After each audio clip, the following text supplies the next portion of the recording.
गणाध्यक्षाय नमः।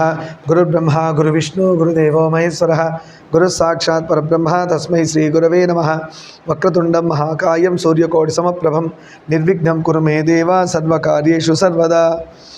ज्ञानानन्दमयं देवं निर्मलं स्फटिकाकृतिम् आधारं सर्वविद्यानां श्रीहयग्रीवम् उपास्महे। शुक्लाम्बरधरं विष्णुं शशिवर्णं चतुर्भुजं प्रसन्नवदनं ध्यायेत् सर्वविघ्नोपशान्तये। गुरवे सर्वलोकानां भिषजे भवरोगिणां निधये सर्वविद्यानां श्रीदक्षिणामूर्तये नमः। वागर्धाविव सम्पृक्तो वागर्धप्रतिपत्तये जगतपितरं वन्दे पार्वती परमेश्वरं। श्रुतिस्मृतिपुराणानाम् आलयं करुणालयं नमामि भगवत्पादशङ्करं लोकशङ्करं। सर्वमङ्गलमाङ्गल्ये शिवे सर्वार्धसाधके शरण्ये त्र्यम्बके देवी नारायणि नमोस्तुते। माणिक्यवीणामुपलालयन्तीं मदालसां मञ्जुलवाग्विलासां माहेन्द्रनीलां धुतिकोमलाङ्गीं मातङ्गकन्यां मनसा स्मरामि। चतुर्भुजे चन्द्रकलावदंसे कुचोन्नते कुङ्कुमरागशोणे पुण्ड्रेक्षुपाशाङ्कुशपुष्पबाणहस्ते नमस्ते नमस्ते नमस्ते जगदेकमातः। సభాదేవతాభ్యో నమః। ఆఖరి వారం మనకి 2 days బ్రేక్ వచ్చింది కదా. అంతకుముందు చెప్పుకుంది ఏంటంటే రజోగుణం, సత్వగుణం, తమోగుణం, వాటి లక్షణాలు. అవి ఏ లక్షణాలు అంటే మనిషిని ఏ గుణంలో ఉన్నాడని గుర్తుపట్టచ్చు అని చెప్పుకున్నాం కదా.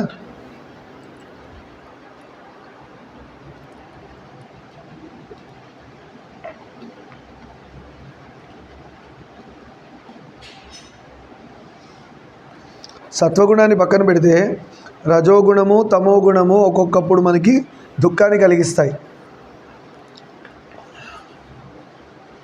అయితే ఈ రజోగుణానికి, తమోగుణానికి సత్వగుణం తగిలినప్పుడల్లా, అంటే సత్వగుణంలో ఉన్న లక్షణాలు రజోగుణంలో ఉన్నప్పుడు కానీ తమోగుణంలో ఉన్నప్పుడు కానీ తగిలితే సుఖాన్ని ఇస్తాయి, మనకి సంతోషాన్ని ఇస్తాయి.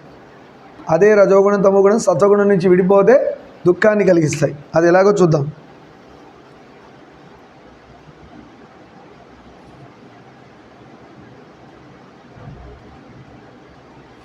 ఎగ్జాంపుల్ చెప్తున్నారు ఇక్కడ. రాజు యొక్క సేన ఉంది, రాజు యొక్క సైన్యం. రాజు యొక్క సైన్యం ఏం చేస్తుంది? సాధువులందరికీ చోర భయం ఉంటుంది. వాళ్ళు తపస్సు చేసుకునేటప్పుడు అక్కడ దొంగలో లేదంటే అడవిలో వేటగాళ్ళ అవన్నీ భయాలు ఉంటాయి. అలాంటి సాధువులకు, లేదంటే మంచి వాళ్ళకని కూడా చెప్పాలి. సాధువులు అంటే వాళ్ళకి చోర భయం ఉంటుంది. అలాంటి చోర భయం ఉన్న సాధువులకి ఎవరు రక్షణ కల్పిస్తారు? రాజు యొక్క సైన్యం. రాజు సైన్యమే మనలాంటి వాళ్ళకో, సాధువులకో, మంచి వాళ్ళకి వాళ్ళు రక్షణ కల్పిస్తారు. సో రాజు సైన్యం వల్ల వీళ్ళకి భయం ఉందా? లేదు. వాళ్ళని చూడంగానే అమ్మయ్య ధైర్యం వస్తుంది. అదే రాజ సైన్యం చోరులకు భయాన్ని కలిగిస్తాయి. అంటే ఇక్కడ మంచివాళ్ళు, దొంగలు, వీళ్ళిద్దరికి రాజ సైన్యం 2 విధాలుగా పనిచేస్తుంది. మంచి వాళ్ళకి రాజ సైన్యం సంతోషాన్ని కలిగిస్తాం. అయ్యా రాజు యొక్క సైన్యం ఉందా, మమ్మల్ని ఎవరేం చేయరు, హాయిగా మా పని మేము చేసుకోవచ్చని. అంటే అదే రాజ సైన్యం మంచి వాళ్ళకి సంతోషాన్ని కలిగిస్తే దొంగలకి భయాన్ని కలిగిస్తే. ఎందుకు? వీటి వృత్తి బుద్ధిలో ఏముంది? ఏ గుణం ఉంది? రజోగుణం, తమోగుణాలు ఉన్నాయి దొంగలో. అందుకని ఏమైంది? వాడికి అవతలున్న సైన్యము వాడికి భయాన్ని కలిగిస్తున్నాయి. అదే సత్వగుణంలో ఉన్నవాడు సాధువు, వీడికి ప్రియాన్ని కలిగిస్తున్నాయి, సంతోషాన్ని కలిగిస్తున్నాయి. ఎందుకు? ధైర్యం ఉంది, దొంగలు ఏం చేయరు మమ్మల్ని, రాజ సైన్యం ఉందని. ఉరుములు మెరుపులతో కూడి మేఘాచ్ఛన్నమైన వర్షాధీనం నేలను దున్ని బీజోపస్కరణం కావించిన కర్షకులకు ఆనందహేతు కాగా. నీళ్లు కావాలి, పంట వేసేసాడు, మంచిగా మొలకలు రావాలి, నీళ్లు రావాలి రైతుకి. అందుకని మేఘాలు వచ్చి బాగా వర్షం కురిపియంగానే రైతు చాలా సంతోషపడతాడు. ఇప్పుడు ఏంటి? ఇక్కడ రైతు వర్షాన్ని తీసుకున్నాడు. ఇందాక ఎలా అయితే రాజు సైన్యం తీసుకున్నారో ఆ రాజు సైన్యం ప్లేస్లో ఇప్పుడు వర్షం ఉంది, రైతు ఉన్నాడు. ఇంకెవరున్నారు? ఇల్లు వాకిలి కానీ తృణకాష్ట సమృద్ధిగా లేని వారికి ప్రోషిత భర్తృలకు దుఃఖ కారణం అవుతుంది. ఇప్పుడు ఇదే వర్షం, ఇల్లు వాకిలి లేదు పాపం, రోడ్డు మీద ఎక్కడో పడుకుంటున్నాడు. వర్షం వస్తే వామ్మో వర్షం వస్తుందని భయపడుతుంటాడు, బాధవాడికి. అంటే వర్షం అనేది రైతుకు సంతోషాన్ని కలిగిస్తుంది. అదే ఇల్లు వాకిలి లేని వాడికి వర్షం వస్తే ఏమొస్తుంది? భయం వస్తుంది. మళ్ళీ ఇక్కడ గుణాలు మారినాయి. అందువల్ల ఒకడికి అదే కారణం, ఒకడికి భయహేతువు, అదే కారణం ఒకడికి సుఖహేతువు. అవునా? సుఖాన్ని కలిగిస్తుంది. అదేవిధంగా గుణాలు స్వభావస్థాలైనప్పటికీ అన్యగుణ సంపర్కం చేత విపరీతంగా పరిణమిస్తాయి. అది సత్వగుణం ఉన్నవాడు రజోగుణంతో కానీ తమోగుణం ఉన్న వాళ్ళతో కానీ కలిస్తే ఎయిదర్ సత్వగుణం ఉన్నవాడు పాడయ్యే ఛాన్స్ ఉంది, లేదంటే రజోగుణం తమోగుణంలో ఉన్నవాళ్ళు మారే ఛాన్స్ కూడా ఉంది. ఎగ్జాంపుల్, సత్వగుణంలో ఉన్న గురుగారితో కూర్చున్న శిష్యులు ఏం చేస్తారు, వాళ్ళకున్న రజోగుణం తమోగుణంలోంచి సత్వగుణంలోకి వస్తారు, పురాణాలు వింటారు, భజనలు చేస్తారు, అన్నీ చేస్తారు. అదే గురువు గారు పిల్లలతో సినిమాకి వెళ్ళాడు, ఏమైంది, సత్వగుణంలోంచి వేరే గుణాల్లోకి వచ్చాడు. అందుకే గురువుగారిని జాగ్రత్తగా ఉండమంటారు. కానీ నిజంగా గురువుగారు అక్కడ పడిపోయారా? పడవరు. పడకుండా అక్కడ రజోగుణంలో తమో గుణంలో ఉన్నట్టుగా కనబడతారు. ఎవరి కోసం? పిల్లల కోసం. లేదంటే ఏమంటారు, గురుగారు రావట్లేదు, ఒకళ్ళు పొరపాటున గురువుగారి యొక్క పిల్లలే ఉన్నారనుకోండి, ఆయన పుట్టిన పిల్లలే, ఎంతసేపు సత్వగుణంలో విపరీతమైతే కూడా దుఃఖహేతు అని చెప్పుకున్నాం కదా. ఏదైనా విపరీతమైతే దుఃఖహేతు అని చెప్పుకున్నాం. సత్వగుణం కూడా చాలా ఎక్కువ వెళ్ళిపోతే అది మెచ్యూర్డ్ వాళ్ళకి వేరు, బలవంతంగా లాక్కెళ్ళిన బండి వేరు. బలవంతంగా బండి లాక్కెళ్తే ఏమవుతుంది, ఎప్పుడు పూజలేనా అనిపిస్తుంది, ఎప్పుడు దేవుడైనా, ఇంకో ఆప్షన్ లేదా అనేది ఈ లక్షణం, ఈ యొక్క ఆలోచన ఎక్కడి నుంచి పుట్టింది? విపరీతమైన సత్వగుణంలోంచి పుట్టిన రజోగుణం. అప్రీతికరం చెప్పుకున్నాం కదా, ఇష్టం లేకపోవడం ఏ గుణం? రజోగుణం. ఇష్టమైన దాన్ని చేసి చేసి చేసి ఇష్టం లేనిదిగా మారుతుంది. అది పానీపూరి తింటున్నారు, ఫస్ట్లో బాగుంటుంది, తర్వాత ఏమవుతుంది, చేదవుతుంది, వామిటింగ్ అవుతుంది, తర్వాత నచ్చుతుందా? తింటూనే ఉంటారా? 200 300 అట్లా తింటారా? అదే అంటారు కదా, కడుపు నిండితే గారెలు చేయదు, కడుపు నిండితే గారెలు చేయదైనాయి. అర్థం ఉందా? రీజన్ అంటే ఏమైంది, ప్రీతికరం కాస్త అప్రీతిగా మారడానికి ఏమి అయింది లోపల? అదే మనిషి, అదే పొట్ట, అదే నోరు, అదే పదార్థం, తినే ఐటమ్ కూడా అదే, ఏవి మారలే. ఫస్ట్ ఒకటి తిన్నప్పుడేమో అబ్బా అన్నాడు, అవే గిన్నె నిండా పెడితే వామ్మో అని చెప్పి అప్రీతిగా మారిపోతుంది. చూసారా? అయితే సాధన విషయంలో అక్కడే జాగ్రత్త పడాలి. సాధన చేసే అందరం ఏం జాగ్రత్త పడాలంటే, ఈ ప్రీతికరం నుంచి అప్రీతిగా రజోగుణంలోకి వెళ్ళకూడదు, సత్వగుణం. అందుకనే వేదవ్యాస భగవానుడు మనకి నవవిధ భక్తులు పెట్టారు. నిన్న కూడా చెప్పుకున్నాం. శ్రవణం అంటే వినడం కదా. శ్రవణం అంటే పురాణాలు వినొచ్చు, ఏదైనా కావచ్చు. శ్రవణానికి ఎవరు? పరీక్షిత్ మహారాజ్. ఎందుకు? భాగవతం విన్నాడు కాబట్టి. మీలానే పురాణం విన్నాడు ఆయన కూడా.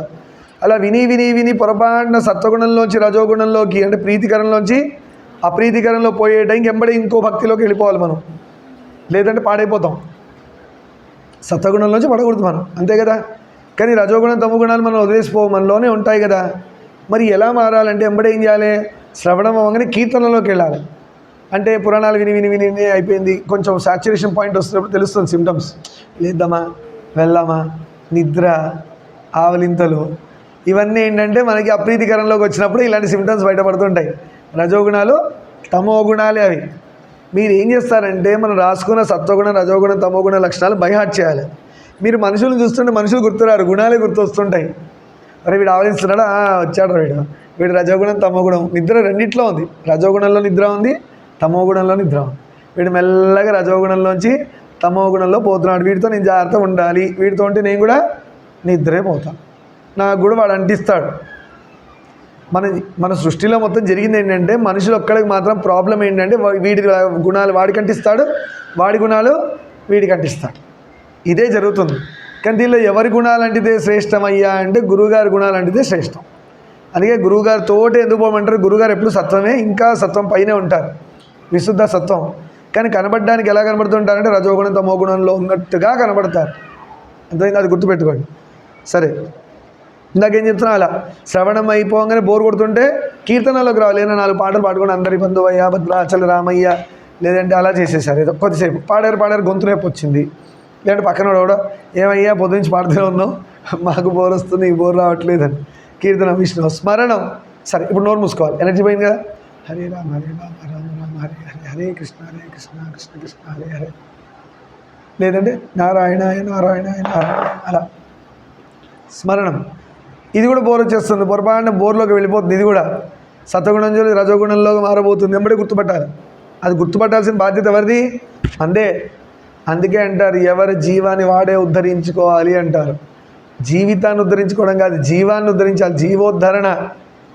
మనందరం పుట్టుక కారణం ఏంటంటే జీవ ఉద్ధరణ. అంటే జీవాత్మని పరమాత్మగా మార్చుకోవాలి. అదే ఈ గోలంతా. జీవాత్మని పరమాత్మగా ఉద్ధరించే విధంగా సాధన. అందరిలో వచ్చి టిఫిన్ చేసాం, కూర్చున్నాం, చదువుకొని పోయామంటే రేపు పోతాం, మళ్ళీ ఇంకో జన్మ వచ్చింది, అంతకుమించి ఏం అవ్వట్లే. ఇదే క్రికెట్ మ్యాచ్ నడుస్తుంటుంది. చూసిన మ్యాచ్ చూసి మీకు కూడా బోర్ కొడుతుంది ఏదో రోజు. దేవుడా ఇంకెన్ని రోజులు నాయన అని తీసుకొస్తుంది. ముందంతా దరిద్రమైన రోజులు కదా, కలియుగం ముదిరిపోతుంది. సరే, శ్రవణంలో బోర్ కొట్టేస్తే కీర్తనలోకి వెళ్ళండి. కీర్తనలో బోర్ కొడుతుంటే స్మరణం, తర్వాత పాద సేవనం. అంటే ఇంటికి ఎవరో గెస్ట్లు వచ్చారు, వాళ్ళతో కూర్చోండి, కాళ్ళు వత్తండి. పాదసేవనం అంటే కాళ్ళే వస్తాయమని కాదు, సేవ చేయడం అని అర్థం. అది భగవంతుడి సేవ, గురు సేవ, తల్లిదండ్రి సేవ, మీకంటే పెద్దవాళ్ళ సేవ. పాద సేవనం. తర్వాత అర్చనం, మంచి పూలు కోసుకురండి. ఇప్పుడు మాట్లాడి బోర్ వచ్చింది, సేవ చేసి విసుకొచ్చింది.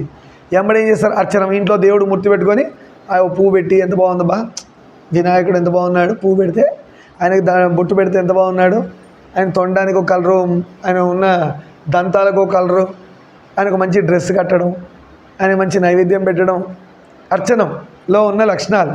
అలా ముద్దుగా చిన్ని కృష్ణుడు బొమ్మ పెట్టుకొని కొంతమంది చేస్తుంటారు. పిల్లలు వాడికి పంచకట్టి పిల్లలు అలా చేస్తుంటారు. అర్థమైందా? ఇదంతా అర్చనలోకి వెళ్ళిపోయింది. అలా కృష్ణుడితో అటాచ్ అయ్యి చేసేవాళ్ళు టైం తెలియకుండా కొన్ని రోజులు కూడా గడిపిన ఉన్నాడు. రీసెంట్ హోలీలో మన యూట్యూబ్లోనో ఎక్కడో చూస్తున్నాం, చిన్ని కృష్ణుడికి హోలీ కలర్స్ కొడుతున్నట్టుగా. ఇలా హోలీ కొంతమంది మనతో ఆడరు, మనుషులతో ఆడరు, కృష్ణుడితో ఆడతారు. వాడింటో చిన్న కృష్ణుడి బొమ్మ ఉంటుంది, చిన్న పిచికారి తెచ్చి ఆ కృష్ణుడికి కలర్స్ కొడతారు. ఇట్లా అంటే వాళ్ళు అంత అటాచ్ అయిపోయారు కృష్ణుడితో. దట్ ఈజ్ రైట్, భక్తిలో అది ఉంది. ఆయనే స్నేహితుడు కదా, ఇంకెవరితో ఆడతా, నీతో ఆడతా స్వామి అంటారు.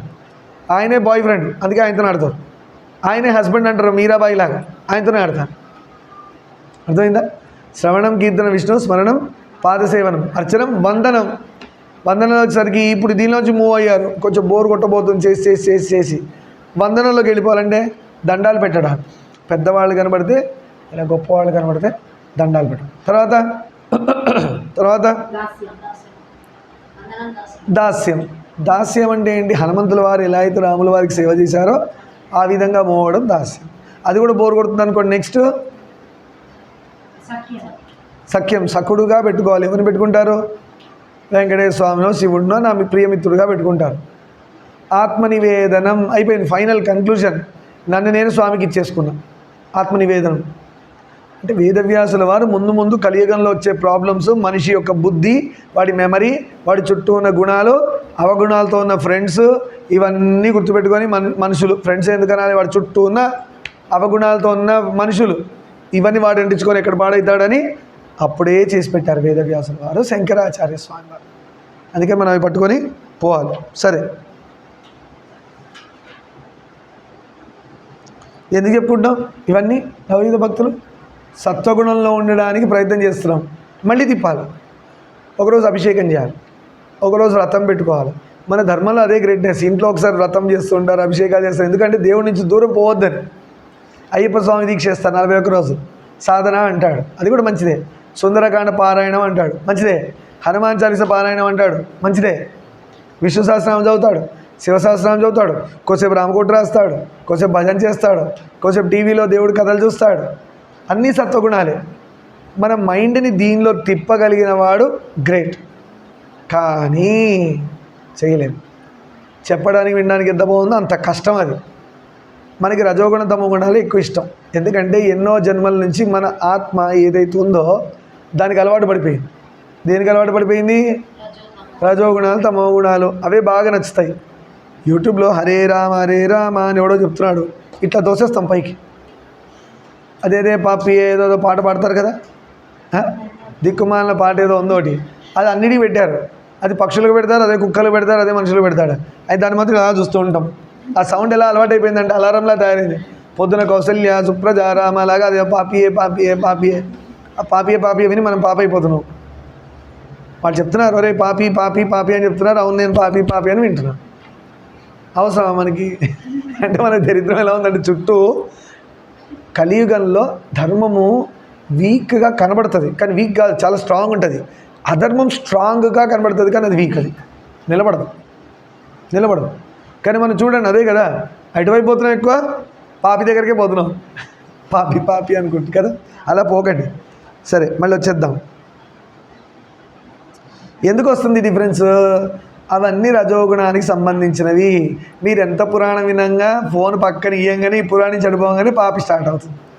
ఇక్కడి నుంచి అటు తిరగంగానే నెట్ ఆన్ చేసి ఆఫ్ చేయగానే యూట్యూబ్లో టింగ్ అని వస్తుంది. ఆ దరిద్రం కూడా ఏంటంటే అవే రికమెండ్ చేస్తాయి. అంతేగాని అక్కడెక్కడో భజన జరిగింది, హరే రామ, అవి రికమెండేషన్ లాస్ట్లో వస్తుంది టింగ్ అని. యూట్యూబ్ కూడా ఎన్నో జన్మల నుంచి ఇట్లా ఏడ్చినట్టుందేమో రజోగుణం తమోగుణంతో. అవునా?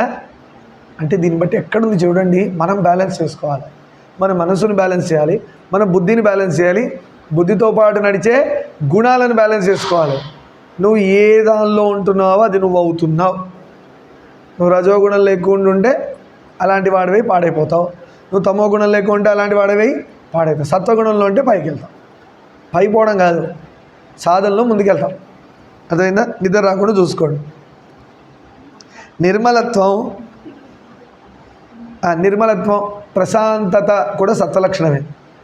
ప్రశాంతత ఎట్లా వస్తుంది? ఏదైనా కోరిక తీరితే ప్రశాంతత వస్తుందా? తీరకపోతే ప్రశాంతత వస్తుందా? మనం అందరం మిస్టేక్ చేస్తాం. తీరితే ప్రశాంతత అంటారు. మాడిపడి తింటే హాయిగా ఉంటుంది, నాకు తినాలనిపిస్తుంది తింటారు. తిన్నాక ఇంకోటి తినాలనిపిస్తుంది. కోరికని తెలియకుండా అది ఏంటంటే అదొక ఉచ్చులాగా అనమాట. It is a chain process. ఒక కోరిక తీరిస్తే ఇంకో కోరిక, అది తీరిస్తే ఇంకో కోరిక, అది తీరిస్తే అది ఇన్ఫినిట్ ప్రాసెస్. అది తీరదు, ఈ ప్రాసెస్ ఆగదు. అందుకే పెద్దవాళ్ళు ఏం చేశారు, రమణ మహర్షి గారు వాళ్ళు గొప్ప గొప్ప గురువులు ఏం చెప్పారంటే కోరిక తీర్చొద్దురా, కట్ చేయన్నారు. కోరిక తీర్చొద్దంట, కట్ చేయాలి దాన్ని. అలా కట్ చేస్తూ పోతే ఏమవుతుంది, ప్రెషర్ కుక్కర్ లాగా ఏదో బ్లాస్ట్ అవుతుంది ఒకసారి, రావణాసుడికి అయినట్టు. అలా అవ్వకూడదంటే ఏం చేయాలి మనం? ఒక్కసారి ఏదో మనసు సినిమా చూడమని చెప్పింది, రోజుకో సినిమా చూస్తే ఏమవుతాడు? అడుక్కునేవాడు అవుతాడు, డబ్బులంతా అడిపోతాయి, వాడు కోటిస్తాడు, మనం బికారి కదా. అలా పోవద్దు. ఏదో పిల్లలతో సరదాగా నెలకో 2 నెలలు ఒకసారి పోయి పాడై మళ్ళీ వచ్చి తుడుచుకోవడమే. అడిపోయి పాడై వస్తాం, ఇంటికి వచ్చి తోముకోవాలి కదా. మళ్ళీ గురువుగారికి చెప్పుకొని గురుగారు స్పీచెస్ విని స్క్రబ్బర్ పెట్టి తోమాలి మెరిసే వరకు. అంటించుకోవడం ఎందుకు, తోముకోవడం ఎందుకు? మనకు అది ఇష్టం. అంటించుకోవడం తోముకోవడం ఈ దీనిలోనే ఉన్నాం. కానీ దీనిలోంచి పైకి ఎప్పుడు పోతాం?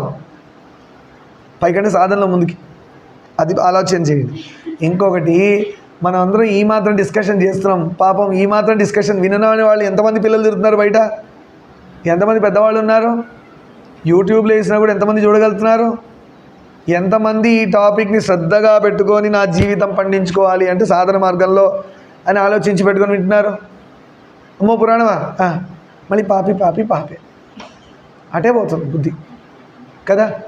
చూసుకోండి. ఇదంతా ఎందుకు చెప్పాలంటే గురువు ఎన్నిసార్లు అయినా చెప్తాడే కానీ వెనకబడి కర్ర తీసుకొని కొట్టేది చేయడం మీ ఇష్టం. చేస్తే చేయండి, లేకపోతే లేదు. మీ ఫ్రీడమ్ మీకే కదా.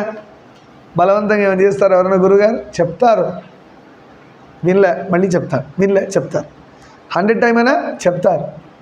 కాకపోతే వాయిస్ కొంచెం టోన్ మారుతుంది, కొంచెం సీరియస్నెస్ యాడ్ చేస్తారు మధ్యలో. మరి పని అవ్వాలంటే ఏం చేయాలి? కొంచెం ఫ్లేమ్ పెంచాలి, తొందరగా కుక్ అవ్వాలంటే, పండాలంటే. సరే, ఇంకోటి ఏం నేర్చుకున్నాం మన సత్వలక్షణాల్లో? నిర్మలత్వం. అది ఎలా వస్తుందో చూద్దాం.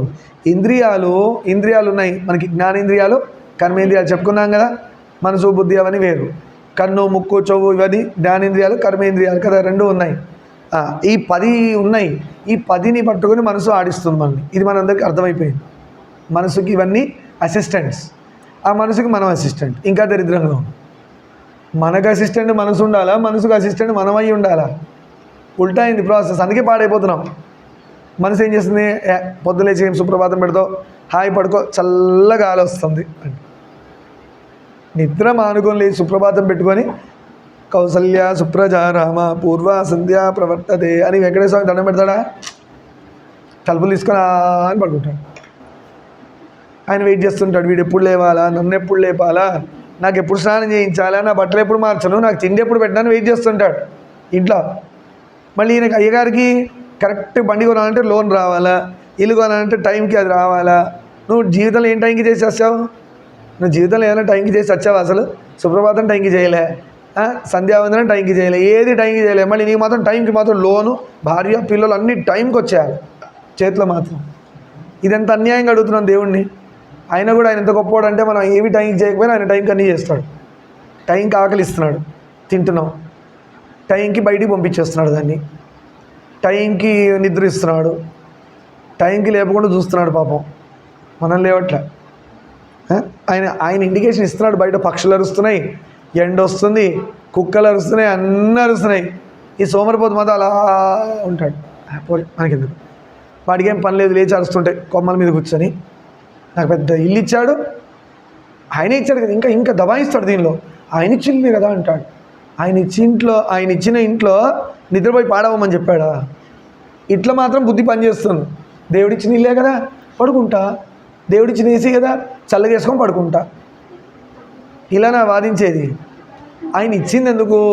ఎప్పుడో ఏదో రామాయణం విన్నావో, గుడి చుట్టూ తిరిగావో, ఏదో నా బిడ్డ కష్టపడుతున్న సమ్మర్లోని ఏసీ ఇస్తే ఇప్పుడు పాడైపోతున్నాడు వీడు. అప్పుడు చేసిన పుణ్యానికి ఏసీ వచ్చింది. ఇప్పుడు చేసిన దానికి ఏమొస్తుందో? రేపు కుంపటి పెడతాడేమో, వేడివేడిది నిప్పులేసి. రూమ్ అంతా వేడెక్కడానికి పెట్టుకుంటారు కదా చలికాలంలో, అది ఎండాకాలంలోనే పెడతాడు ఈసారి. అదే అంటుంది ఏంటంటే, సుఖమంతా వచ్చిందంటే పుణ్యం పోయింది, అర్థమైందా? కష్టాలు వచ్చినాయంటే పాపం పోయింది. ఇప్పుడు భయపడాల్సిన వాడు ఎవరు చెప్పండి? ఈ రెండిట్లో సుఖపడుతున్నాడు, భయపడాలి. ఎందుకంటే నా పుణ్యం అంతా ఇట్లా పోతుందే, ఏసీకి పోతుందే, నేను బండికి కార్లో ఏసీ వేసుకొని పోతుందే, నడుచుకుంటూ వెళ్తుంటే అబ్బా అబ్బా అబ్బా అంటాం. కానీ సంతోషపడాలి నడుచుకుంటూ వెళ్ళినందుకు, ఎందుకంటే వాడు పాపం పోయింది ఆ రూపాయన కష్టంలో. గురువులు కోరి కోరి తీసుకుంటారు తెలుసా కష్టం. రీజన్ ఏంటంటే వాళ్ళ పాపాల పుణ్యాలు ఉన్నాయని కాదు, వాళ్ళ భక్తులు ఇస్తారు కదా, వాళ్ళకి అంటిస్తారు కదా. ఆయన శిష్యులందరూ ఈయనకే కదా అంటించేది. హుండీలో డబ్బులు వేసినట్టు ఈ పాపం తీసుకొచ్చి ఈయన అకౌంట్లో పాపం, అది అరిగించుకోవడానికి ఆయన పాపం తిరుగుతూ ఉండాలి. మనం మాత్రం బలాదరికి ఆఫీస్కి పోయి పాడవుతూ ఉంటాం. పాపం ఆయన గురువు అయినందుకు ఆయన నాశనం అయిపోతుంటాడు. అలాంటి శిష్యులు ఉన్నారు కదా చాలామంది, గురువును ముంచే శిష్యులు. ఇంద్రియాలు ఆయనకి విసుకొచ్చేప్పుడు వెళ్ళిపోతాడు.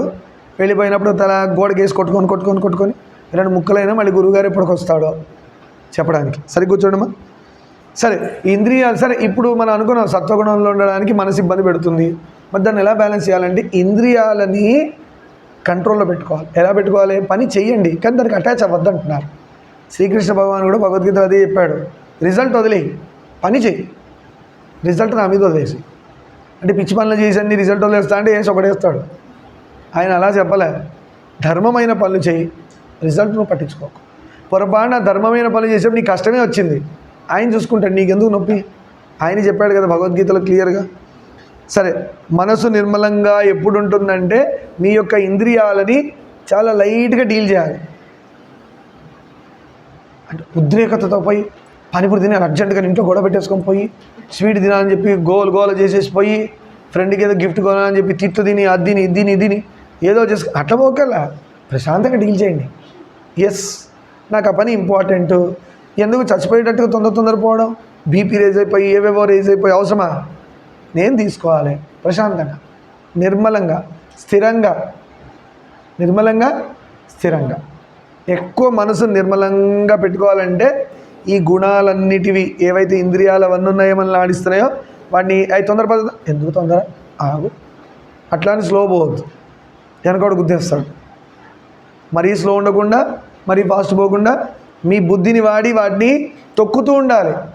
బుద్ధిని వాడి, బుద్ధి టీచర్, కర్ర పట్టుకొని ఇది లేస్తే దీని కొట, దీని లేస్తే దీని కొట, మెల్లపో ఎందుకు ఫాస్ట్ కొట్టాలి.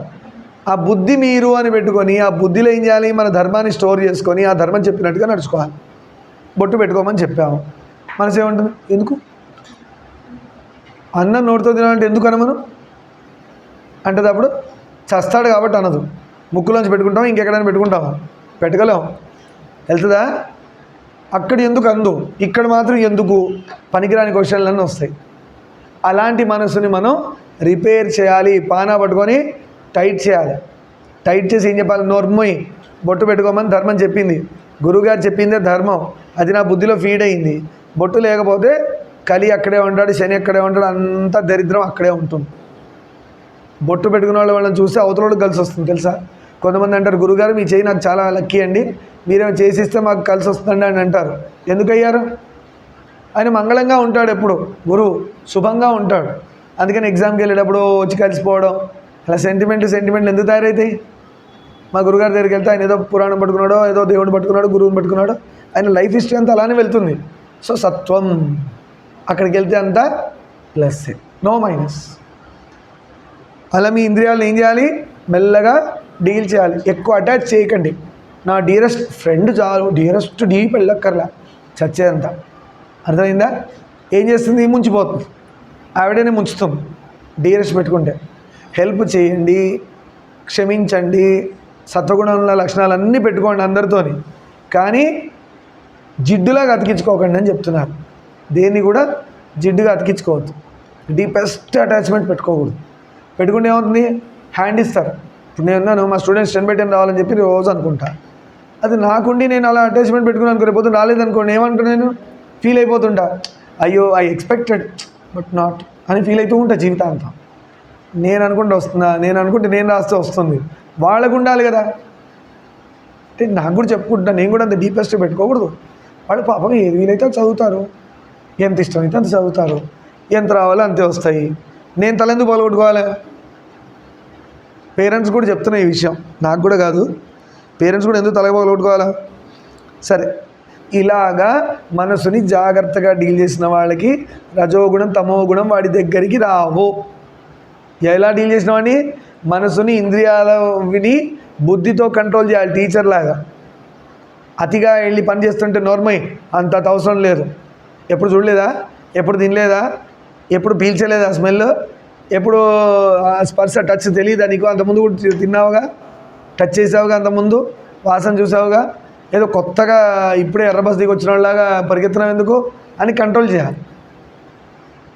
మరి మార్క్స్లో ఎందుకంటే 10/10 అంటే 10/10 అయినా ఎవరు అడగట్లే, అది పేరెంట్స్ డిమాండ్. బట్ మీరు ఎంత గ్రేట్ అనేది ప్రూవ్ చేసుకోవడం కోసం మీకు ఒక స్టాండర్డ్ ఫిక్స్ చేయాలి కదా.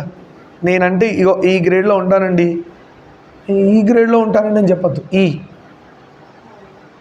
ఈ grade is for exit, waste అది. దాని బదులు చదవకపోతే బెటర్, ఫీజులు దండగా. అప్పుడు శరీరంతో సాత్విక గుణం బాగా ఉంటుంది. అలాంటి వాళ్ళ దగ్గర సత్వగుణమే ఉంటుంది. ఎలాంటి వాళ్ళ దగ్గర? మనసు ఇంద్రియాలని బుద్ధిని అడ్డుపెట్టి ధర్మాన్ని అడ్డుపెట్టి నెమ్మదిగా వాటిని పాములాగా బుసగొట్టకుండా ఆ పడగ మీద తొక్కేస్తూ ఉండాలి. అదే శ్రీకృష్ణుల వారు యమునా నదిలో కాళిందుడి పైన డ్యాన్స్ చేశారు కదా. నర్తన అంటే ఆయన బోర్ కొట్టి డ్యాన్స్ చేయలే, ఆయన అక్కడ సింబాలిక్గా మనకు చెప్తున్నాడు, ఇంద్రియాలు ఇలానే లేస్తాయిరా, ధర్మం అనే కృష్ణుడిని పెట్టి తొక్కేయి, ఎక్కడ లేస్తే అక్కడ తొక్కేయి. అలా తొక్కి ఏమైంది అది? అంతకుముందు ఆ స్టోరీ తెలుసా? కృష్ణునే కాటేయడానికి వచ్చింది ఆ పాము. అంటే ఇంద్రియాలు జీవాత్మని పడేస్తాయి. పడవకుండా కృష్ణుడు ఏం చేశాడు? సాధన అని అంటున్నాడు. అదే ఏవేవి నేస్తున్నాయి వాటి తొక్కాడు. తొక్కి సాధన చేస్తే పరమాత్మగా మారిపోతాం. అదే కాళ్ళ దగ్గరకు వచ్చింది. అంటే ఇంద్రియాలన్నీ కంట్రోల్లోకి వచ్చాయి. మనకి ప్రతి స్టోరీ మనల్ని ధర్మంలో పెడుతుంటుంది, మనమే దాన్ని సరిగ్గా అర్థం చేసుకోం. సరే, చాంచల్యం, బుద్ధి చాంచల్యం. అమ్మ ఇది ఒకసారి జాగ్రత్త వినండి. బుద్ధి చాంచల్యం అంటే మైండ్ ఊరికే ఇది రైటా అది రాంగా, అది చేయాలా ఇది చేయాలా, ఇది చేస్తా అంటాడు, వచ్చే లోపల మార్చేస్తాను. అదేంట్రా అది చేస్తాను అంటే లేదు ఇప్పుడు ఇది చేస్తాను. ఈ బుద్ధిని ఇట్లా ఫ్లెక్చుయేట్ అవనీయకండి. వీక్ మైండెడ్ అని కూడా చెప్పచ్చు. ఊరికే మార్చేయకూడదు. ఒక డెసిషన్ తీసుకున్నారా, నిల్చోండి, దాని మీదనే నిల్చోండి, ఊరికే మార్చకూడదు. జనరల్ బిఫోర్ మ్యారేజ్ స్ట్రాంగ్ ఉంటారు, ఆఫ్టర్ మ్యారేజే ఇట్లా తయారవుతారు. Combinations, permutation and combination. అంటే బిఫోర్ మ్యారేజ్ పాపం వాడు ఒక్కడి బుద్ధే కదా, ఆఫ్టర్ మ్యారేజ్ మేడం గారి బుద్ధి కూడా కలుస్తుంది కదా. మేడం గారి బుద్ధి కలిస్తే ఏమవుతుంది? అలా ఎందుకంటావు? నేను అనేది మేడం గారు వచ్చాక ఏమవుతుంది? ఏమండి ఇలా చేద్దామా అని ఉంటుంది. ఇప్పుడు 2 ఆప్షన్స్ తయారైనాయి. వీడికి ఏం టెన్షన్ అంటే పొరపాటు ఇది చేసి తప్పైంది అనుకో హోమం జరుగుతుంది. ఆ భయానికి ఏం చేస్తాడు? ఆ ఆప్షన్ తీసుకుంటాడు. అది ఫాల్స్ అయ్యి కూర్చుంది అనుకో, నేను చెప్తే వినేయాలా? మీ బుద్ధి ఏమైంది అట్ట, మళ్ళీ హోమమే. ఇట్లయినా హోమమే, అట్లయినా హోమమే. అర్థమైందా? పెళ్ళి అంటే అయ్యో పెళ్ళైతే అందరు ఇట్లా ఉంటారని కాదు నాన్న. సీతారాముల వారు చాలా బాగున్నారు, శివుడు పార్వతి బాగున్నారు, బ్రహ్మ సరస్వతి బాగానే ఉన్నారు, అందరు చాలామంది బాగున్నారు. 100కి 99% అందరు బాగున్నారు. ఆ 1% కూడా ఏంటంటే ఇవన్నీ ఆ 1% కూడా ఏంటంటే ఇవన్నీ ఎంజాయ్మెంట్గా తీసుకోరు, సీరియస్గా తీసుకుంటారు. అందుకే ఆ మామిడాకులు ఇంకేవో ఆకులు అవుతాయి, విడాకులు ఏవో అవుతాయి. సరేనా? ఈ గుణం శరీరంలో అధికంగా ఉన్నప్పుడు కలహానికి వెనుదీయడు. ఇదిగోండి, రజోగుణం ఎక్కువ ఉన్నవాడు ఎప్పుడు ఫైటింగ్లోకి పోతాడంట. ఇట్లా పోతాడు ఫైటింగ్. కొట్టుకున్న వాళ్ళందరికీ ఏముంటుంది? రజోగుణం ఒంటి నిండా ఉంది వాడికి, వాడి జోలికే పోవద్దు, పొరపాటు వెళ్తే వాడు ట్రాన్స్ఫర్ చేస్తాడు, మనకు అంటిస్తాడు. నాన్న ట్రాన్స్ఫర్ అంటే టచ్చే కాదు. మీకు ఒకరోజు ఎగ్జాంపుల్ చెప్పా పురాణాలు, జాగ్రత్త వినండి, డైవర్ట్ అవ్వదు. ఒకరోజు పురాణం చెప్పేటప్పుడు మీకు ఎగ్జాంపుల్ చెప్పా, ఎక్కడో గొడవ అవుతుంటే మనం రజోగుణంలోకి వెళ్ళిపోతాం. ఎక్కడో పెద్ద ఆడవాళ్ళు ఎవరో మగవాళ్ళు కొట్టుకుంటుంటే, ఇంట్లో మొగుడు పెళ్ళాలో బయట మగవాళ్ళు ఎవరో కొట్టుకుంటున్నారు అనుకోండి, ఆ ట్యూన్ మనం, ఆ సౌండ్, ఆ హై పిచ్ సౌండ్ వినగానే మనకి వైబ్రేషన్ స్టార్ట్ అయిపోతాయి. ఎవడో అర్జెంటుగా లాక్కెళ్ళిపోయినట్టు కుక్క మెళ్ళలో గొలిసేసి ఈడ్చుకోపోతాడు చూడు, కుక్కలోడు, కుక్కలు పట్టుకెళ్ళేవాడు కుక్క మెళ్ళలో గొలిసేసి ఈడ్చుకోపోతాడు, ఇట్లా ఇసిరేస్తాడు డబ్బాలో, అలా పరిగెత్తి అక్కడ పోతాం. అది ఎట్లయితుంది, కాళ్ళు వెళ్ళిపోతుంటాయి ఆ సౌండ్ వైపుకి. ఆగుదాము, మనకెందుకు, అది ఆల్రెడీ రజోగుణం తిండి ఎక్కువ కొట్టుకుంటున్నారు, దానివల్ల మనం పోయి చేసేదేం లేదు, మనకు అక్కడ పనే లేదు. ఎందుకు మనం పెట్టాలా, మన ఫింగర్ పెట్టడం ఎందుకు, నల్ల కొట్టుకోవడం ఎందుకు, పోయి మన బుద్ధి మన కంట్రోల్లో లేదు. సౌండ్ వస్తే కుక్కలు కొట్టుకున్నా కూడా వెళ్ళిపోతాయి, డింగ్ వెళ్ళిపోతాయి. ఆ రజోగుణం అంతా ట్రాన్స్ఫర్ చేసుకొని మనం టెన్షన్ పడిపోయి అది ఎలా కొట్టుకుంటున్నాయి చూడు, వాళ్ళు ఎలా కొట్టుకుంటారు, ఏదో రిటైర్ అయిన ముసలోళ్ళలాగా డిస్కస్ చేస్తుంటాడు అక్కడ కూర్చొని. పని పాట వేరే ఏం లేవా, చాలా ఉన్నాయి కదా, నువ్వెందుకు వైబ్రేట్ అవ్వాలా? సాధన చేసేవాళ్ళు ఫస్ట్ గుర్తుపెట్టుకోవాల్సింది ఇదే, మనం స్టేబుల్గా ఉండాలంటే మనల్ని వైబ్రేట్ చేసే ఆబ్జెక్ట్స్ చుట్టూ చాలా ఉంటాయి, అస్సలు వైబ్రేట్ అవ్వద్దు. ఎవడో బాగా నవ్విద్దామని చూస్తాడు, కొంచెం నవ్వండి వాడు మొహం కోసం, నన్ను ఎక్కిమని కాదు, అర్థమైందా, ఏదో కొంచెం స్మైల్ వాడి కోసం ఇవ్వండి, సరేనా. ఎవడో ఇంకేదో వైబ్రేట్ చేద్దామంటున్నాడు, నాకు అలాంటి పడవరా, ప్లీజ్ నా కోసం డ్యాన్స్ చేయండి, ఓ ఇలా ఏదో చేసేసి జిమ్నాస్టిక్స్ లాగా వచ్చేయండి, అయిపోయింది.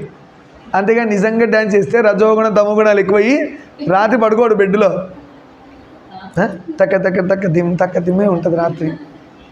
నెక్స్ట్ డే ఏమవుతాయి, ఈ చేయి లేవదు నాలాంటి వాడికి, కాళ్ళు లేవదు, ఎందుకంటే నిన్న డ్యాన్స్ చేసే పిల్లలతో అంటాడు. అవసరమా 43 ఏళ్ళకు డ్యాన్స్ పిల్లలతో, నోరు మూసుకొని గమ్మున పురాణాలు చెప్పుకోలేక. సరే అంటే చెప్తున్నా, వేరే వాడిని అంటే బాగుంటుంది కాబట్టి నన్ను తిట్టుకుంటే బెటర్. ఇవి అన్నీ రజోగుణ లక్షణాలు నాన్న, గుర్తుపెట్టుకోండి. ఏవి రజోగుణ లక్షణాలు?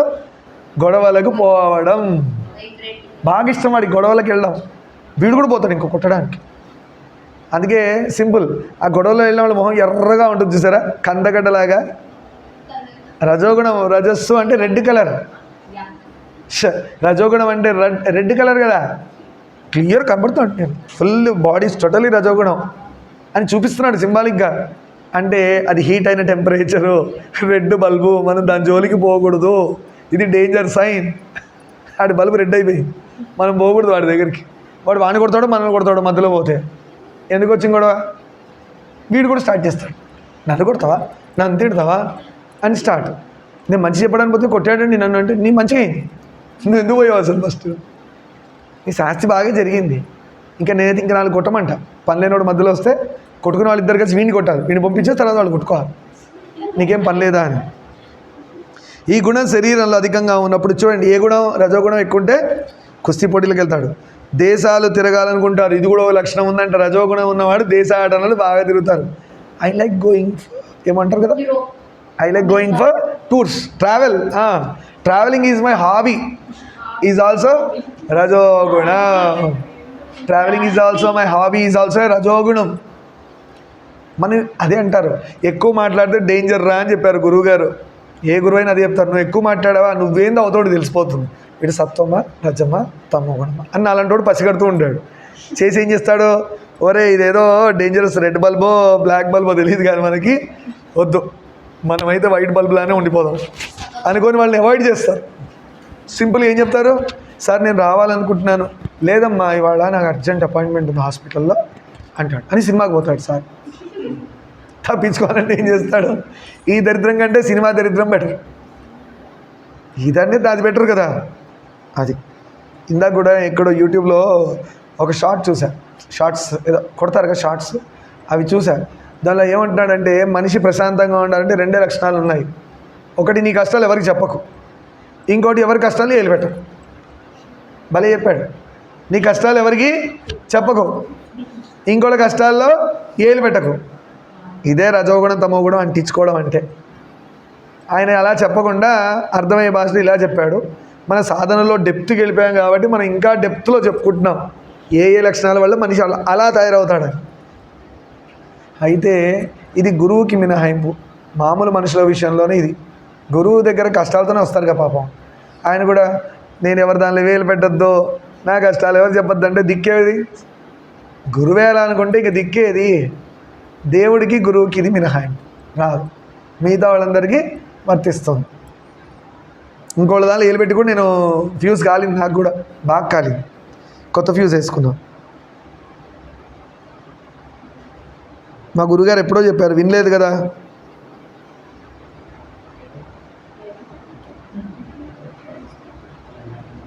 జాగ్రత్త. చిత్త చాంచల్యం ఇందా చెప్పాం కదా, అన్స్టేబుల్ మైండ్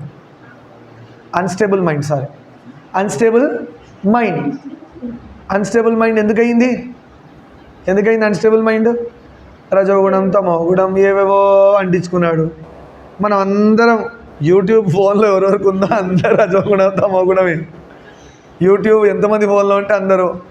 ఇంకా బాగా చెప్పండి, ఫోన్ ఉందంటే రజోగుణం తమోగుణమే, ఫోన్ చేతిలో ఉంటే రజోగుణం తమోగుణమే. కానీ ఫోన్ సత్వగుణం గురువుల దగ్గర కానీ పెద్దవాళ్ళ దగ్గర సాధువుల దగ్గర సాధన చేసే వాళ్ళ దగ్గర కూడా ఉంటుంది. వాళ్ళ ఫోన్లు మీరు ఓపెన్ చేస్తే రామాయణం, భారతం, భాగవతం, సుందరకాండ ఇవే ఉంటాయి. మళ్ళాంటి మహాభారతాలు, యుద్ధాలు ఉండవు వాళ్ళ దగ్గర. అర్థమైందా? మనది ఎప్పుడు మహాభారతమే. ఇంకోటి ఇంపార్టెంట్ పాయింట్ చెప్పాలనుకున్నా, మన సుందరకాండ తొందరలో స్టార్ట్ చేస్తున్నాం. సుందరకాండ పారాయణం, దానిలో ఒక మంచి లైన్ ఉంటుంది. ఎంత బాగా చెప్తారంటే, శరీరం మొత్తం లంక, మన శరీరం ఏంటి? లంక. మన శరీరంలో ఉన్న శత్రువులు ఉన్నారు ఎవరు? కామ, క్రోధ, లోభ, మోహ, మద, మాత్సర్యం. ఇవన్నీ ఎవరు అంటే రావణాసురుడు, కుంభకర్ణుడు, ఇంద్రాజిత్తు, లంకిని, తాటకి. మీ ఫ్రెండ్స్ సిస్టర్స్ అందరు ఉన్నారు కదా, ఉలిక్కి. మీ ఫ్రెండ్సా? మీ ఫ్రెండ్స్ వీళ్ళందరూ ఎవరంట? మన అంత శత్రువుల్లాగా లంకలో వాళ్ళు. సో లంక అనే శరీరంలో రాక్షసులు ఉన్నట్టు మన శరీరం లంక అనుకుంటే దానిలో ఈ అంత శత్రువులు ఉన్నారు లోపల. అయితే సీత అనే జీవాత్మ రాముడు అనే పరమాత్మని చేరాలి. ఓకేనా? ఈ రావణాసురుడనే యొక్క మనలో ఉన్న శత్రువు ఈ జీవాత్మని పరమాత్మని రాముడి దగ్గర పోనీయకుండా అడ్డుపడుతుంది మధ్యలో. అందుకు గురువు అనే హనుమంతుడు వస్తాడు. వచ్చి ఈ జీవాత్మని తీసుకెళ్ళి పరమాత్మ అనే రాముడిలో సీతమ్మని తీసుకెళ్ళి కలిపాడు. అది సుందరాకాండ గ్రేట్నెస్. ఈ కోణంలో చూస్తే ఎటువంటి వాడైనా సాధన మార్గంలోకి వచ్చి తీరుతాడు. ఈ యొక్క లైన్ జాగ్రత్త గుర్తుపెట్టుకుంటే చాలు. శరీరం లంక, లంకలో ఉన్న రాక్షసులు, మనలో ఉన్న శత్రువులందరూ. సీతమ్మ ఎవరు? జీవాత్మ, మనది, మన ఆత్మ. పరమాత్మ ఎవరు? రాములవారు. గురువు ఎవరు? హనుమంతుడు వచ్చి అంటే మనం అందరం హనుమంతుడు పాదాలు పట్టుకోవాలి. అంతేనా ప్రణయ్? ఆంజనేయ స్వామి గుడికి పోయి ప్రదక్షిణాలు చేస్తే హనుమంతుల వారే సీతమ్మని తీసుకెళ్ళి రాముని కలిపినట్టు జీవాత్మని తీసుకెళ్ళి పరమాత్మలో కలుపుతాడు. ఇది నిజం. ఎంతమంది గురువులు ఉన్నారో వాళ్ళ జీవితంలో ఫస్ట్ సాధన చేసినప్పుడు హనుమంతుడినే పట్టుకున్నారు. ఒక శ్రీధర్ గురూజీ గారు అంతే. మన సమితిలో కూడా ఫస్ట్ హనుమాన్ చాలీసా స్టార్ట్ అయింది. గుర్తుందా? మా గురువు గారి లైఫ్ హిస్టరీలో కూడా హనుమంతుల వారే, తులసీదాస్ లైఫ్ హిస్టరీలో కూడా హనుమంతుల వారే, రామదాస్ లైఫ్ హిస్టరీ హనుమంతుల వారే, అన్నమయ్య హనుమంతుల వారే, ఎక్కడ చూసినా హనుమంతుల వారే. ఆయన లేనిది విష్ణువు దొరకడు, అంటే పరమాత్మ దొరకడు. మీరు కూడా ఏం చేయాలి? అందుకనే హనుమంతుడు ఫ్యాన్స్ అవ్వాలి. బండ్లు వేసుకొని పొగ కొట్టాలు వేసుకొని రోడ్డు మీద పొల్యూషన్ చేయకుండా, అలా చేయకుండా మంచిగా లాల్చి పైజామా వేసుకొని చేతిలో భజన తాళాలు పెట్టుకొని పెద్ద 1000 మంది కాదు 1,000,000 మంది తిరగండి, పొల్యూషన్ అవ్వదు. భజన చేసుకుంటూ శ్రీరామ జయ రామ అని చేయండి, లేదంటే జై శ్రీరామ్ జెండాలు పట్టుకొని అరవండి. ఆ బండ్లు బుయ్యి అని ఆ బిర్యానీ ప్యాకెట్ కోసం దేనికోసమో అలా చేయకండి. అది మనం రాంగ్ మెసేజ్ ఇస్తున్నాం వేరే వాళ్ళకి. అలా చెప్పలేదు. జులూస్ తీయడం అలా చెప్పలే. అప్పట్లో జులూస్ ఎలా ఉండంటే జెండాలను తీసుకెళ్ళేవాళ్ళు, పెద్ద పెద్ద భజన తాళాలు తీసుకొని జై శ్రీరామ్ అనుకుంటూ రాత్రంతా తిరిగేవాళ్ళు పొద్దున వరకు. అంటే అందరికి చెప్పడానికి మన ధర్మం ఎంత గొప్పది అని. అర్థమైందా? అలానే జాగరణ చేస్తూ భజన నామం చేయడం అనేది గొప్పది. దేవుడి కోసం నిద్ర వదిలేసుకున్నాం, నామం చెప్తున్నాం, అందువల్ల గొప్పదైంది. అలా చేయమంటే ఇవాళ రేపు రామ సౌండ్ పోయింది, బండి సౌండ్ ఎక్కువైంది. ఇంకా దానిలో ఢామ్ అంటాయి మధ్యలో కొన్ని బుయ్యి అని సౌండ్ వస్తాయి. ఈ బుద్ధిలోనోడు జై శ్రీరామ్ వినప్పుడు కూడా డామ్ సౌండ్ ఎందుకు పెడతాడు అర్థం కాదు. ఎవడు చెప్పాడు అర్థం కాదు. వీళ్ళందరూ లీడర్ ఉంటే వాడిని కొట్టాలి ఫస్ట్. యథా రాజా తదా సుంట ఇక్కడ. అందుకే వాళ్ళు అట్లా చేస్తున్నారు. అలా చేయమన్నారా? ఏదైనా పోనీ రామాయణంలో చెప్పాడా, సుందరకాండలో చెప్పారా? సుందరకాండలో రామాయణంలో కూడా అన్ని కోతులు పోయినా కూడా జై శ్రీరామ్ అనుకుంటూ పోయినాయి. ఎక్కడ పొల్యూషన్ లేదు. చెప్పాడు కదా సుగ్రీవుడు, నగరాల్లోంచి పోకూడదు, నది ఒడ్డు నుంచి పోవాలి, అడవుల్లోంచి పోకూడదు. ఎందుకంటే మొత్తం ఇన్ని వేల కోతులు పోయినంటే మొత్తం చెట్లు ఖాళీ అయిపోతాయి, అక్కడ ఉండే జనాలు తినడానికి తిండి దొరకదు. పొల్యూషన్ అవ్వకుండా ఎంత జాగ్రత్త పడ్డారు అక్కడ. మనిషి ఒక్కడే రెస్పాన్సిబుల్ లేని దరిద్రుడు అని చెప్పాలి. వాడి వల్ల ఇంకోటి నాశనమే. అంటే సెల్ఫిష్నెస్, నేను బాగుంటే చాలు, ఇదొక్కటి చాలు, డేంజరస్ లక్షణం. సరే, దేశాలు తిరగడం అనేది కూడా ఏ లక్షణం? రజోగుణ లక్షణం. వాడు ఎంతసేపు కాళ్ళు నిలకడగా కూర్చోవు, ఇక్కడ నుంచి అటుపోతాడు, అట్టించి అటుపోతాడు, అట్టించిపోతాడు, అన్నంటించుకొని ఇంటికి తీసుకొస్తాడు. మళ్ళీ ఇంటికి వచ్చి గురువుగారు కాళ్ళ నొప్పులు, తలనొప్పి, బ్రెయిన్లోనేమో హెడ్ఏక్, ఇంకేదో, నువ్వు ఎందుకు పోయావు, ఎందుకు అంటించుకున్నావు, ప్రశాంతంగా మూలకు కూర్చోవచ్చుగా. కాళ్ళు ఇచ్చడం తిరగడమే. డబ్బులు ఉన్నాయని చెప్పి ఏ దేశం అంటే ఆ దేశం పోయి అక్కడున్న వైరస్ అంటించుకొని ఇండియాకి తీసుకురావాలి కదా, కోవిడ్ లాగా. చిత్తచాంచల్యం ఎక్కువ అవుతుంది, ప్రతి వానితో వివాదానికి సిద్ధమవుతాడు అని చెప్పుకున్నాం. తమో గుణం అధికమైనప్పుడు, తమో గుణం ఎక్కువైతే ఒళ్ళు బరువు ఎక్కువ అవుతుందంట. ఒళ్ళు బరువు ఎక్కువ అని తిడతారు చూసారా. అంటే తిన్నారా తిట్లు అట్లాంటివి ఇంట్లో పేరెంట్స్ వీళ్ళు బాగా ఒళ్ళు బరువు ఎక్కువరా అంటారు. లేజీనెస్ అన్నీ, అంటే వాడు బరువు వాడే మోసుకోలేడు. అంటే ఏంటి, నీళ్ళు తేవాలనుకో, అమ్మ నీళ్ళు తెచ్చిస్తావా, నాన్న తెచ్చిస్తావా, నువ్వు చెల్లెలు కానీ అక్క కానీ, ఇదే నీ పని నువ్వు లేచి చేసుకోలేవా. ఖాళీగా చెయ్యరుగా అంటే అప్పుడు అందరూ హెల్ప్ చేస్తారు, అది వేరు. లేదు బాగా టైర్డ్ ఉంటే అది వేరు. అర్థమైందా? మనసు శూన్యంగా ఉంటుంది. ఈ తమో గుణంలో ఉన్నవాడికి మనసు శూన్యం అయిపోయింది అంటే ఏంటి, షాక్లో ఉన్నాడు యాక్చువల్లీ. లేదంటే నిద్రపోయినప్పుడు కూడా మనసు శూన్యమై ఉంటుంది. లేజీ వేలో ఏం చేస్తాడో అక్కడ కూర్చుంటాడో, అందరి పనులు చెప్తుంటాడు, వాడు మనసు శూన్యమే కదా. గాలి ఎగురొచ్చి పేపర్ ఉంటే ఆ పేపర్ వచ్చినా అయితే హోంవర్క్ చేయాలా అన్నప్పుడు ఓపెన్ చేస్తాడు, పేపర్ చూసి వాడికి హోంవర్క్ గుర్తొచ్చింది. వాడు మనసు శూన్యం, బుద్ధి శూన్యం కూడా. ఇంద్రియాలు కూడా తమోవృతాలై ఉంటాయి. ఇంద్రియాలు కూడా భయంకరమైన తమో గుణంలో ఉంటాయి. అంటే డెడ్ టిష్యూ ప్లాంట్ లాగా ఉంటాడు వాడు, డెడ్ బాడీ, కోమాలో ఉన్నవాడు. వాడికి నిద్రపోవాలని కూడా ఉండదంటే, అమ్మాయి తొందర నిద్రపోవాలి, అందుకే తమో గుణం ఎక్కువ అవుతుంది. లేకపోతే నిద్రపోవాలి అని అనిపించకపోతే వాడికి తమో గుణం ఉన్నట్టు. అందుకే మొబైల్ అని తీసి పడేయండి, దానివల్ల నిద్ర రావట్లే. ఇప్పుడు మనకి మొబైల్ నుంచి అంటుతున్నాయి రజోగుణం, తమో గుణం, సత్వగుణం కూడా మన భజనలు కూడా వస్తాయి. నేనైతే మా గురుగారి ప్రవచనాలు నా మొబైల్లోనే వింటా, హెడ్ ఫోన్స్ పెట్టుకొని. నారద, ఇలాగా గుణలక్షణాలు విజ్ఞేయాలని గ్రహించు. ఇలా గుర్తుపెట్టుకోవాలంటే ఒక గుణం ఇంకో గుణం మీద డిపెండ్ అయి ఉంటుంది. నువ్వు ఏది సెలెక్ట్ చేసుకుంటావు దాన్ని బట్టి నువ్వు తయారవుతావు. రజోగుణం తీసుకుంటే పాడవుతావు, తమో గుణం తీసుకుంటే ఇంకా పాడవుతావు, సత్వగుణంలో ఉంటే బాగుపడతావు అని చెప్తున్నారు బ్రహ్మదేవుడు. అలా చెప్పుకుంటే ఇక్కడ ఇవాళ రోజున శుభం పలుకుదాం. సర్వం శ్రీ ఉమామహేశ్వర పాదారవిందార్పణమస్తు. లోకాన్ సమస్తాన్ సుఖినో భవంతు. శాంతి శాంతి శాంతి.